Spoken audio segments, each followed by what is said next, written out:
Donc effectivement, on va avoir une pré-rentrée qui se fera le lundi 11 mai avec les enfants qui seront accueillis à partir du 12 mai.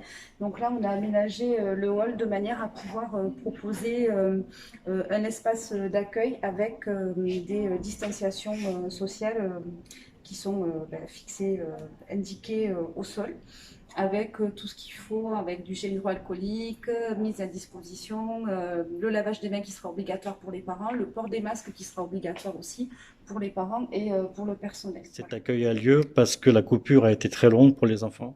Alors la coupure, elle a à peu près, elle date du 16 mars, donc effectivement pour les enfants, ça fait une très longue coupure. Donc ce sont des enfants qui ont vécu essentiellement avec leur famille dans les maisons ou les appartements et qui n'ont pas revu les équipes ni le bâtiment depuis le 16 mars. Donc il est essentiel pour eux de pouvoir nous revoir, nous retrouver un petit peu avant d'être de nouveau laissés par les familles.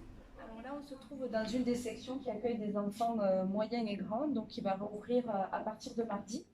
Donc on a un petit peu commencé à aménager l'espace en réfléchissant le plus possible pour favoriser les distanciations physiques entre les enfants et tout en laissant des espaces de jeu qui soient suffisants et suffisamment complets pour que les enfants s'y retrouvent.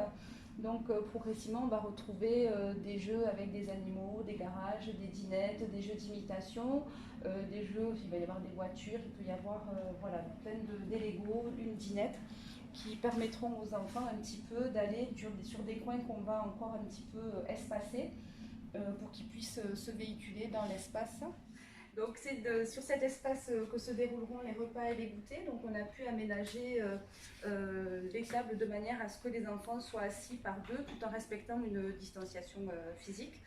Les chariots repas seront laissés à l'extérieur des sections et ce sont les agents qui iront les chercher de l'autre côté de la porte pour éviter aussi qu'il y ait trop de personnel qui rentre dans les sections. Une deuxième section qui a été également aménagée de manière à pouvoir accueillir 10 autres enfants puisque chaque section sera cloisonnée avec les enfants et le personnel qui ne pourra pas travailler d'une section sur l'autre.